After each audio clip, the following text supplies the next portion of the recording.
আসসালামু আলাইকুম গাইস। তো আজকে আমি তোমাদের সাথে শেয়ার করব দুমদুল দিয়ে কারকো মজার রেসিপি।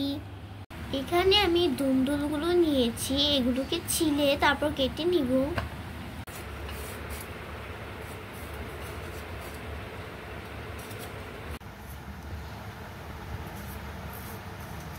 এখানে আমি কারকো মাছগুলোকে ভালো করে ধুয়ে নিয়েছি।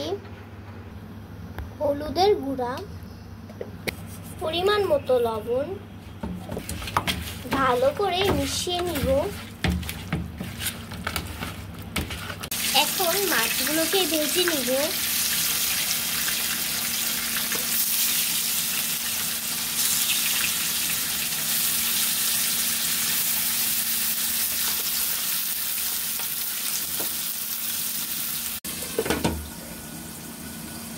আমার মাছগুলো ভাজা হয়ে গেছে প্রায়, এখন এগুলোকে তুলে নিব।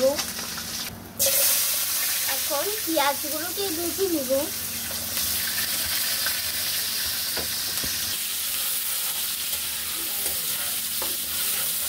পেঁয়াজগুলো ভাজা হয়ে গেছে, এখন মশলা দিব।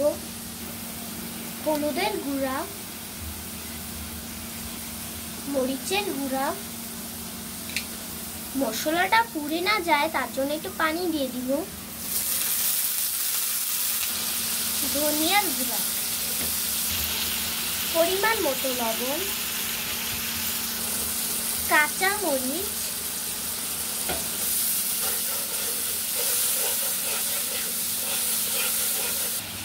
দুমদুলগুলোকে ভালো করে ধুয়ে নিয়েছি, এখন এগুলোকে দিয়ে দিব।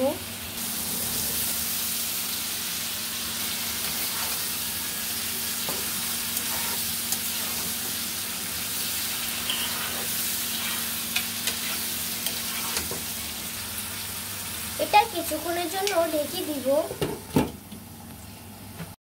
এই তরকারিটা থেকে পানিটা উঠেছে, এখন হালকা একটু পানি দিব।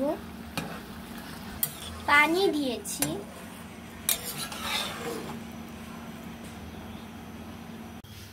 এই মাছগুলোকে এখন দিয়ে দিব ধনিয়া পাতা,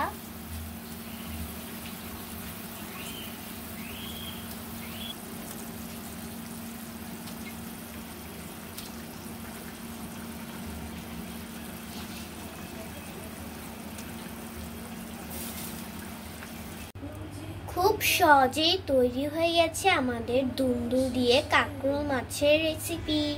আজকের রেসিপিটা কেমন হয়েছে তা অবশ্যই কমেন্ট করে জানিয়ে দিও। যদি রেসিপিটা ভালো লাগে তাহলে ভিডিওতে একটা লাইক দিয়ে দিও আর সাবস্ক্রাইব করে পাশে থেকো এরকম মজাদার রেসিপি দেখার জন্য।